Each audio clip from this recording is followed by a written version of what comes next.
Shalom, selamat pagi jemaat Tuhan yang terkasih. Kita berjumpa kembali dengan saya dalam channel YouTube saya. Dan pada kesempatan yang baik ini, kita sama-sama akan belajar suatu topik yang cukup menarik, yang saya beri judul, benarkah Yesus mempunyai saudara kandung? Ya, pertanyaan ini sering dilontarkan bagi mereka yang di luar agama Kristen sana dengan sengaja mengutip suatu ayat yang mengatakan bahwa memang di dalam Alkitab dinyatakan Yesus mempunyai saudara kandung, ya. Dan biasa ayat yang dikutip adalah di Markus 6 ayat 3. Bukankah ia ini anak tukang kayu, anak Maria, saudara Yakobus, Yoses, Yudas dan Simon? Dan bukankah saudara-saudaranya yang perempuan ada bersama kita? Lalu mereka kecewa dan menolak dia. Jadi buat mereka yang sudah keluar dari agama Kristen atau di luar agama Kristen, ini memang sengaja memelintir ayat tersebut dengan mengatakan saudara.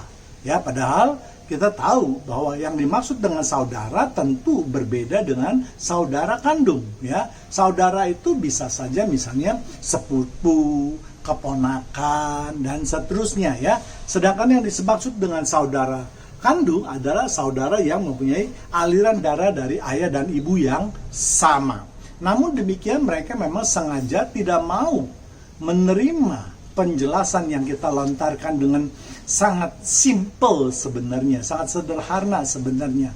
Mereka memang lebih suka untuk, ya katakanlah, mencoba merusak iman percaya orang Kristen dengan mengatakan bahwa Yesus itu mempunyai banyak saudara-saudaranya. Dan hal itu nanti akan kita buktikan. Kita akan lihat ayat-ayat di dalam Alkitab yang menyatakan bahwa sungguh Yesus adalah anak satu-satunya dari Bunda Maria. Ya, saya memakai nama kata Bunda Maria khusus untuk membedakan antara Maria dengan Bunda Maria, yaitu Ibu Yesus. Karena di dalam kasus ini nanti kita akan lihat beberapa orang juga, perempuan maksud saya, juga memakai nama Maria depannya, ya.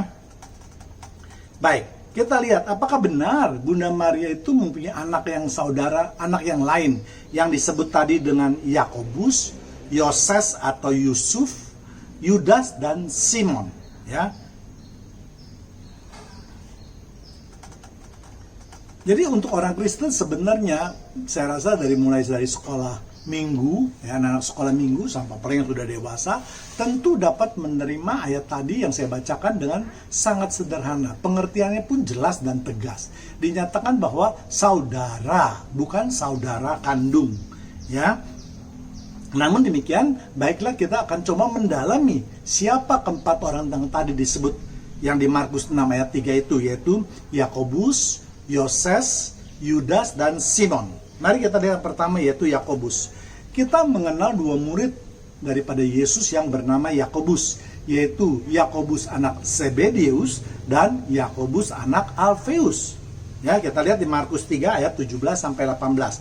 Yakobus anak Zebedeus dan Yohanes saudara Yakobus. Yang keduanya diberinya nama Boanerges, yang berarti anak-anak guru. 18. Selanjutnya Andreas, Filipus, Bartolomeus, Matius, Thomas, Yakobus anak Alfeus, Tadeus, Simon orang Selot. Ya, yang jadi menjadi pertanyaan tadi saya katakan bahwa siapakah yang dimaksud dengan Yakobus di dalam Markus 6 ayat 3 tadi? Apakah Yakobus anak Zebedeus atau Yakobus anak Alfeus? Dari Markus 3 ayat 17 dikatakan dengan jelas bahwa Yakobus anak Zebedeus itu adalah saudara dari Yohanes. Sedangkan Yesus tidak mempunyai tali persaudaraan dengan Yohanes, ya. Yakobus dari Zebedeus dan Yohanes yang merupakan murid terkasih dari Yesus mendapat julukan yaitu Boanerges, ya, yang artinya anak-anak guru. Mereka merupakan anak dari perkawinan antara Zebedeus dengan Salome. Ya, jadi jelas nih, ya, bukan dari Maria, tapi merupakan buah hasil perkawinan antara Zebedeus dengan Salome. Ya, dengan demikian maka dapat kita pastikan yang dimaksud dengan Yakobus di sini adalah Yakobus adalah anak dari Alfeus yang merupakan saudara daripada Yesus. Ya, Yakobus yang dimaksud dalam Markus 6 ayat 3 ini adalah Yakobus anak Alfeus. Orang tua Alfeus juga mendapatkan nama lain yaitu Klopas dan Maria. Ya, jadi nama lain daripada Alfeus adalah Klopas dan ibunya juga bernama Maria. Mari kita lihat di Yohanes 19 ayat 25. Dan dari dekat salib Yesus berdiri ibunya dan saudara ibunya, Maria, istri Klopas, dan Maria Magdalena. Satu ayat lagi yaitu di Markus 6 ayat 1, Markus 16 ayat 1. Setelah lewat hari Sabat, Maria Magdalena dan Maria ibu dari Yakobus serta Salome membeli rempah-rempah untuk pergi ke kubur dan meminyaki Yesus. Sedangkan julukan bagi Yakobus anak Alfeus adalah Yakobus anak saudara Yesus, Yakobus saudara Tuhan, Yakobus yang adil, Yakobus yang benar, Yakobus muda. Ya, itulah beberapa julukan daripada Yakobus anak Alfeus tadi. Ya, beberapa ayat yang menunjang. Mari kita lihat yaitu di Markus 15 ayat 40. Ada juga beberapa perempuan yang melihat dari jauh. Di antaranya yaitu Maria Magdalena, Maria ibu Yakobus muda dan Yoses. Ya, jadi ada dua, ya, yaitu Yakobus muda dan Yoses. Ibunya juga bernama Maria serta Salome. Jadi sekarang kita sudah mendapatkan suatu gambaran yang lebih jelas bahwa saudara Bunda Maria yang juga bernama Maria itu merupakan ibu dari anak-anaknya yang bernama Yakobus muda, ya, yang disebut dengan saudara Tuhan Yesus, dan Yoses atau Yusuf. Jadi Yoses yang biasa dikenal dengan nama Yusuf dan Yakobus muda atau Yakobus saudara Yesus atau saudara anak Alfeus, itulah yang merupakan mereka berdua bersaudara kandung. Jadi bukan dengan Yesus. Ya, memang nama Maria banyak dipakai pada waktu itu, terutama untuk perempuan. Ya, di dalam Alkitab juga biasa tertulis hanya nama depannya saja, yaitu Maria. Nah, inilah yang seringkali menjadi rancu bagi para pembaca Alkitab. Ya, kita lihat di Matius 28 ayat 1. Setelah hari Sabat lewat, menjelang menyingsingnya fajar pada hari pertama minggu itu, pergilah Maria Magdalena dan Maria yang lain menengok kubur itu. Ya, jadi sekali lagi sebagai pembaca Alkitab kita harus sangat hati-hati, kita harus teliti, kita harus mendalami siapa saja yang dimaksud dengan Maria, karena memang di dalam peristiwa ketika Yesus disalib saja ada beberapa orang perempuan yang memakai nama depannya adalah Maria. Ya, mari kita lihat pertama yaitu saya katakan tadi Bunda Maria, yaitu khusus untuk membedakan Maria yang lain, yaitu ibu daripada Tuhan Yesus. Yang kedua adalah Maria Magdalena, yaitu seorang Maria yang berasal dari Magdala, kota nelayan di tepi barat Danau Galilea. Ia adalah perempuan yang pernah dibebaskan atau disembuhkan dari roh-roh jahat oleh Yesus. Dan hal ini kita dapat lihat di Lukas 8 ayat 2. Dan juga beberapa orang perempuan yang telah disembuhkan dari roh-roh jahat dan berbagai penyakit, yaitu Maria yang disebut dengan Magdalena yang telah dibebaskan dari 7 roh jahat tadi. Ya. Jadi diperkirakan Maria Magdalena ini sebenarnya adalah keturunan dari yang cukup berada. Ya, dia banyak sekali membantu pelayanan-pelayanan yang berhubungan dengan finansial dalam pelayanannya dengan ikut dengan Yesus Kristus. Ya, Yesus yang mewartakan Injil, ya, wanita ini selalu hadir di tengah-tengah pada waktu Yesus membuat pelayanan di antara umatnya. Ya, Maria Magdalena ini merupakan wanita yang sangat mengasihi Yesus. Kalau kita baca di Yohanes 20 dari ayat 1 sampai 18, itu menceritakan betapa eratnya hubungan antara Yesus dengan Maria Magdalena. Bahkan dialah yang pertama kali melihat Yesus atau penampakan daripada Yesus. Ya, kita lihat di Yohanes 20 ayat 18, Maria Magdalena pergi dan berkata kepada murid-murid, "Aku telah melihat Tuhan." Dan juga bahwa dia yang mengatakan hal itu kepadanya. Banyak orang yang tidak jeli membaca Alkitab sehingga menafsirkan kata Maria pada ayat 13 sampai 16 itu kepada Bunda Maria. Tetapi yang benar itu adalah kepada Maria Magdalena. Bahkan karena begitu eratnya hubungan antara kedua orang tersebut, maka Yesus memanggil Maria Magdalena sebagai ibu.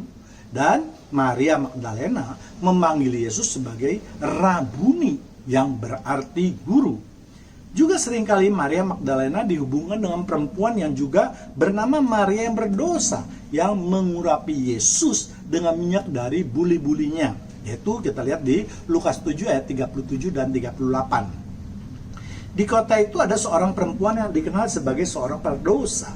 Ketika perempuan itu mendengar bahwa Yesus sedang makan di rumah orang Farisi, datanglah ia membawa sebuah buli-buli pualam berisi minyak wangi. 38. Sambil menangis ia pergi berdiri di belakang Yesus dekat kakinya, lalu membasahi kakinya dengan air matanya dan menyakannya dengan rambutnya. Kemudian ia menciumi kakinya dan meminyakinya dengan minyak wangi itu. Ya, jadi yang paling penting buat kita sebagai umat Kristen, semua penafsiran itu haruslah bersumber kepada Alkitab. Ya, dan Alkitab tidak pernah mencatat seorang perempuan yang membasuh kaki Yesus dengan minyak narwastu itu sebagai Maria Magdalena. Dan untuk masalah ini nanti akan saya buatkan video yang khusus, karena ada 4 peristiwa yang mencatat peristiwa yang hampir sama, yaitu seorang wanita yang membawa buli-buli kemudian meminyaki kaki Yesus. Ya, jadi sekali lagi saya jelaskan bahwa yang jelas dalam peristiwa meminyaki kaki Yesus itu bukanlah Maria Magdalena. Kembali lagi ke pembahasan kita. Jadi Bunda Maria hanya mempunyai seorang anak, yaitu Yesus. Itulah sebabnya ketika Yesus disalib, Yesus menyerahkan Maria atau Bunda Maria kepada murid yang dikasihinya, yaitu Yohanes, untuk memanggilnya sebagai ibu. Ya, kita lihat di Yohanes 19 ayat 26 sampai 27. Ketika Yesus melihat ibunya dan murid yang dikasihinya di sampingnya, berkatalah ia kepada ibunya, "Ibu, inilah anakmu." 27. Kemudian katanya kepada muridnya, "Inilah ibumu." Dan sejak saat itu murid itu menerima dia di dalam rumahnya. Ya, jadi ketika Yesus akan menghembuskan nafasnya atau ketika masih di kayu salib, Yesus sudah menyerahkan Bunda Maria kepada murid yang dikasihinya. Ya, kalau Yesus mempunyai saudara kandung yang waktu itu tentu hadir, yang disebut dengan tadi keempat orang tadi, tentu keempat orang tersebut akan marah, karena mereka sebagai orang Yahudi tentu tahu bahwa hukum Taurat itu mengharuskan mereka untuk memelihara orang tuanya, yaitu hormatilah ibumu dan ayahmu. Ya, jadi tidak mungkin kalau Yesus mempunyai saudara sekandung lalu menyerahkan ibunya kepada orang lain, ya kan? Ya, jadi disinilah yang kunci juga menyatakan bahwa Yesus adalah satu-satunya anak yang dikandung oleh Bunda Maria. Ya. Jadi saya ulangi lagi, ternyata keempat orang tersebut ya tidak marah dengan ketika Yesus menyerahkan Bunda Maria kepada murid yang dikasihinya. Ya, atau dengan perkataan lain, itu Maria itu sekarang tidak hanya menjadi ibu daripada Yohanes saja, ya, tapi menjadi ibu dari seluruh murid-murid Yesus. Siapa murid Yesus itu? Termasuk kita sekarang ini, ya. Namun sangat disayangkan sebagian daripada umat Kristen Protestan ini menolak Bunda Maria. Bahkan ada di antara mereka yang menyatakan bahwa Maria adalah berhala. Ini sama sekali suatu penistaan terhadap pernyataan daripada Yesus Kristus. Ya, Yesus Kristus, Tuhan yang kita hormati. Yesus saja sudah begitu menghormati orang tuanya, begitu menghormati Bunda Maria. Sebab tanpa Bunda Maria tidak ada kelahiran Yesus. Ya, jadi sekali lagi buat mereka umat Kristen Protestan yang selama ini menghujat Bunda Maria, bertobatlah gitu. Ya, jangan hanya mengambil kulitnya saja, lalu mengambil inisiatif atau pemikiran sendiri dengan memberhalakan seseorang yang justru seharusnya dihormati. Ya kan, kalau ada sebagian orang Katolik misalnya yang menyembah Bunda Maria, itu ada kesalahan daripada orang Katolik itu, bukan kesalahan Bunda Maria. Ya, Bunda Maria tidak pernah memerintahkan kepada siapapun juga untuk menyembah dia. Iya kan? Ya, kalau kita dengar dari penjelasan para Romo, orang-orang Katolik itu dengan menyatakan bahwa mereka tidak menyembah Bunda Maria, tetapi patung itu hanya sebagai pengingat saja, lalu apa salahnya? Itu adalah hak asasi seseorang yang tidak dapat kita intervensi. Ya kan? Tidak bisa kita mengatakan, oh tidak boleh kamu ada patung, sejenis patung dan lain sebagainya. Ya. Jadi untuk mengetahui mengenai patung, lihat di video saya yang lain yang saya beri judul Patung dalam Kekristenan. Ya, jangan hanya terlalu dangkal, ya, lalu menyamaratakan semuanya, lalu bertindak seolah-olah dia adalah pahlawan bagi orang Kristen. Oh tidak, justru dialah yang merusak orang-orang Kristen Protestan. Ya, orang-orang yang menyatakan Bunda Maria berhala adalah mereka yang justru merusak kekristenan orang Kristen Protestan, saya nyatakan. Karena apa? Karena pendalaman Alkitab pendalaman ilmu Alkitab mereka sangat terlalu dangkal. Ya, sehingga dengan simple, dengan sederhana mengambil kesimpulan apa yang diperbuat oleh manusia.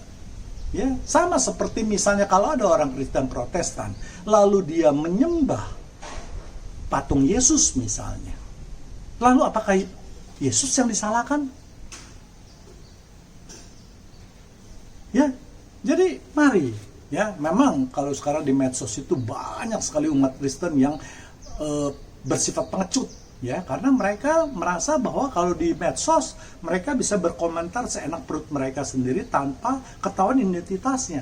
Sedangkan mereka kalau di dalam gereja mereka seolah-olah bertindak sebagai sangat rohani, orang yang sangat patuh. Mereka tidak berani memprotes para pengkhotbahnya, para pendetanya, dan seterusnya. Tetapi di luar gereja, mereka menampakkan wajah aslinya, menampakkan wajah garangnya dengan menghujat sesama orang Kristen. Apa yang salah? Ini pasti ada yang salah. Ya kan? Ya, jadi mari, saudaraku, umat Kristen Protestan, mari kita saling menghargai. Bukankah Yesus saja mengatakan kita harus mengampuni musuh-musuh kita? Ya kan? Bagaimana dengan sesama kita? Ya, memang banyak sekali sekarang ini, ya, sekali lagi saya katakan di medsos.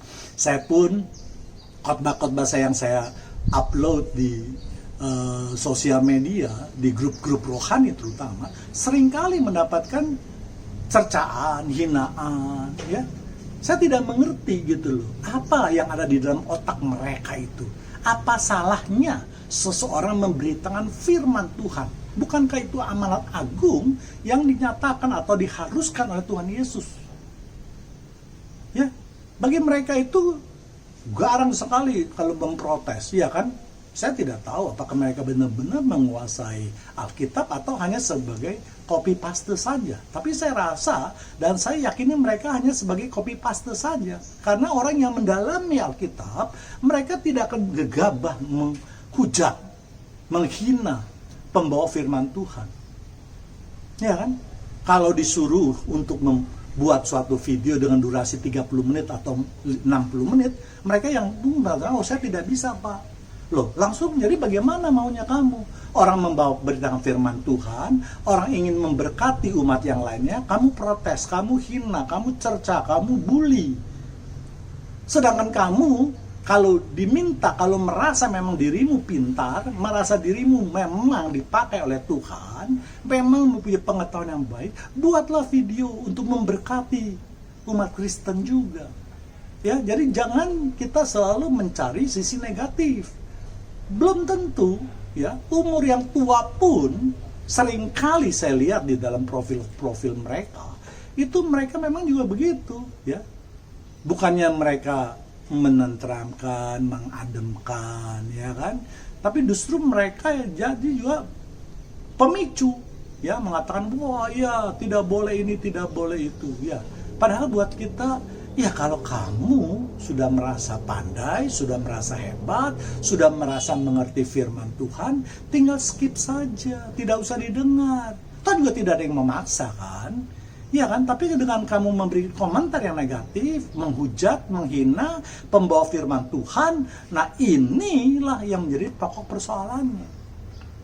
Jadi jelas ya, jemaat Tuhan yang terkasih ya, janganlah menjadi Anda sebagai pengecut, ya, yang berlindung di belakang karena mungkin kamu memakai akun palsu. Tapi ingat, Tuhan melihat semua perbuatanmu. Ya.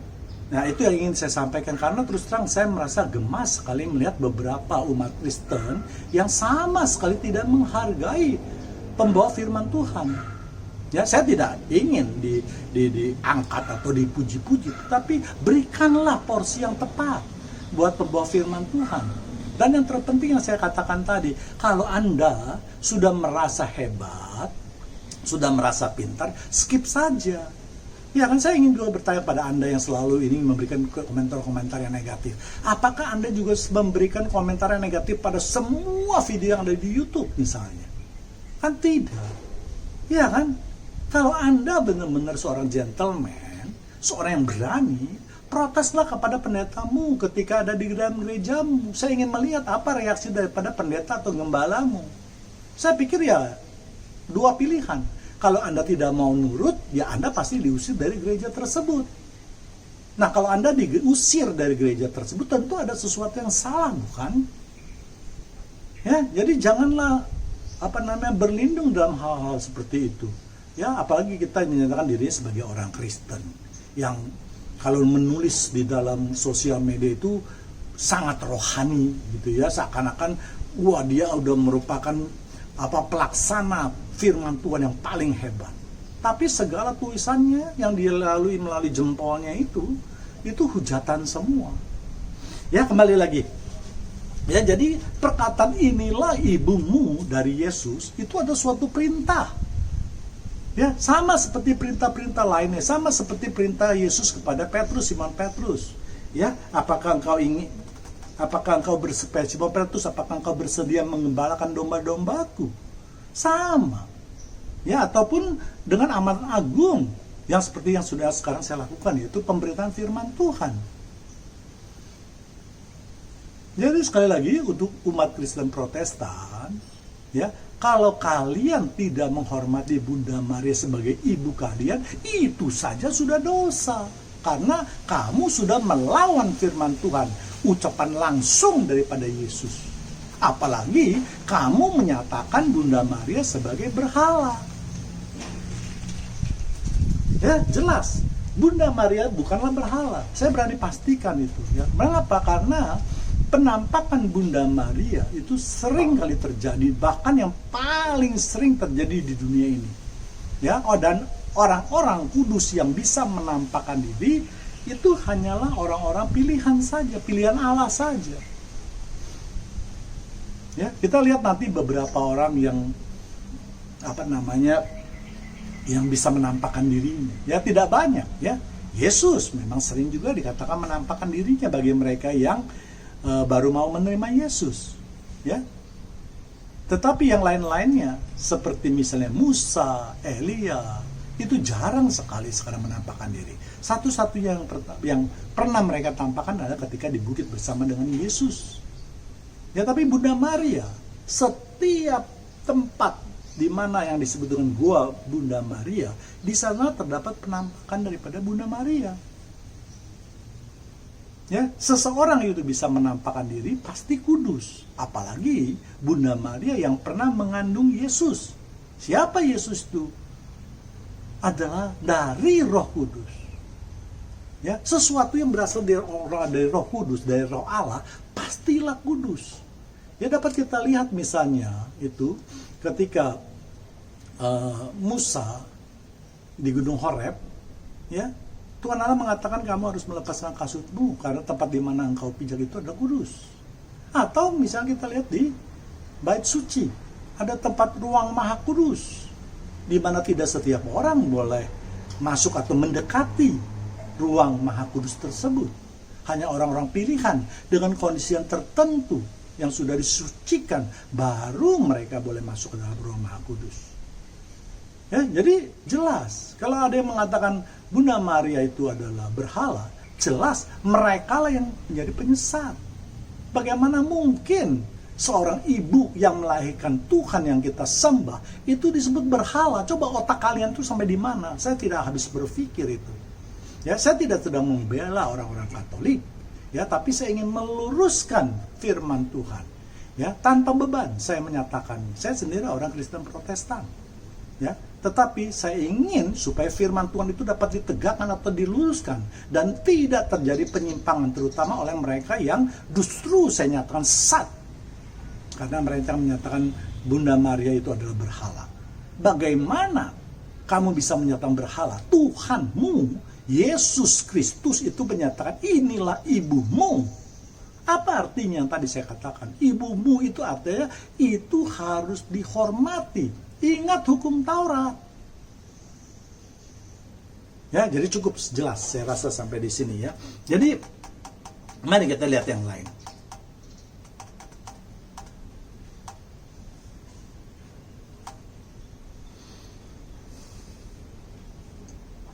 Ayat lainnya yang juga menunjang yang mengatakan bahwa Maria adalah seharusnya kudus adalah di Matius 1 ayat 20. Tetapi ketika ia mempertimbang maksud itu, malaikat Tuhan nampak kepadanya dalam mimpi dan berkata, Yusuf anak Daud, janganlah engkau takut mengambil Maria sebagai istrimu, sebab anak yang di dalam kandungan itu adalah dari Roh Kudus. Jadi kalau Bunda Maria itu kamu nyatakan berhala atau kamu nyatakan najis, bagaimana dia dapat mengandung anak dari Roh Kudus? Maka belajarlah dulu Alkitab yang baik. Ya, jangan melihat ada orang lain mungkin berbuat kesalahan terus kamu mencap, langsung berkoar-koar di sosial media menganggap diri kamu adalah paling hebat, kamu adalah paling mengerti tentang itu. Ya, sadarlah, bertobatlah bagi mereka yang selama ini menghujat Bunda Maria. Ya, ya, jadi demikianlah pembahasan saya mengenai apakah Yesus mempunyai saudara kandung. Maksud saya ya jelas, Yesus tidak mempunyai saudara kandung, tapi Yesus memang mempunyai saudara-saudaranya. Karena ya Yusuf, Maria itu jelas mereka mempunyai semua saudara-saudara ya. Yang menjadi pokok persoalan kadang-kadang yang saya katakan tadi bahwa ada segelintir manusia yang memang ingin memelintir ayat di dalam Alkitab yang menyatakan bahwa Yesus mempunyai anak yang Yesus mempunyai saudara kandung. Ya, dengan demikian mereka ingin mencoba mematahkan iman percaya kita bahwa Yesus itu adalah Tuhan. Ya, demikianlah pemberian firman Tuhan ini. Biarlah firman Tuhan ini memberkati kita semua, menambah wawasan kita semua, menambah pendalaman Alkitab semua. Dan bagi mereka yang ingin berkomentar, seperti biasa saya anjurkan sebelum anda itu berkomentar, ya kan, dengar dahulu, tonton dahulu video ini dari awal sampai selesai. Kalau tidak, jangan berkomentar. Karena kalau anda berkomentar tanpa menonton seluruh video saya ini, pasti anda itu akan gagal total, ya. Gagal untuk menyelami atau menangkap makna daripada pemberitaan firman Tuhan ini. Terima kasih atas semua kebaikan Tuhan pada hari ini. Tuhan Yesus memberkati kita semua. Amin.